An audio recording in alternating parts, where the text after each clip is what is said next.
বিসমিল্লাহির রহমানির রহিম। প্রিয় দেশবাসী, আসসালামু আলাইকুম।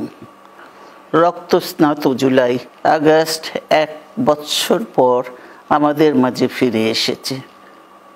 দীর্ঘ 16 বছর ফ্যাসিস্টদের নির্মম অত্যাচার, নির্যাতন, গ্রেফতার, হত্যা, খুনের মাধ্যমে গণতন্ত্রকে ধ্বংস করে এবং এক দলীয় শাসন ব্যবস্থা চিরস্থায়ী করতে চেয়েছিল আওয়ামী শাসক গোষ্ঠী। ছাত্র জনতার সম্মিলিত অভ্যুত্থানের মধ্যে দিয়ে ফ্যাসিবাদদের পতন ঘটেছে।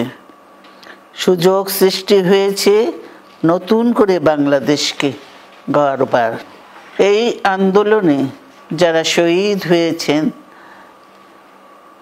তাদের জানাচ্ছি আন্তরিক শ্রদ্ধা, আহতদের সমবেদনা। তাদের এই আত্মত্যাগ জাতি চিরকাল মনে রাখবে। গুম, খুন, বিচার বহির্ভূত হত্যার শিকার যারা হয়েছেন তাদের তালিকা প্রস্তুত করতে হবে। দ্রুত বিচারের ব্যবস্থা ও রাষ্ট্রীয় স্বীকৃতি নিশ্চিত করতে হবে।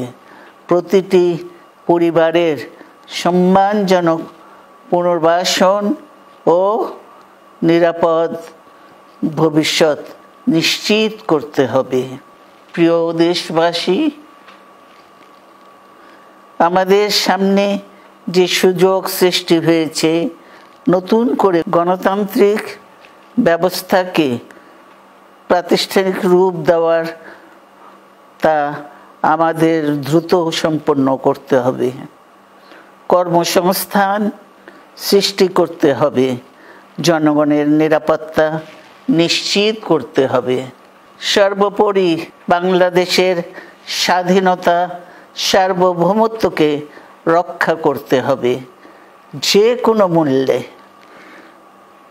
বীরের এই রক্তস্রোত, মায়ের অশ্রুধারা যেন বৃথা না যায় তা নিশ্চিত করতে হবে।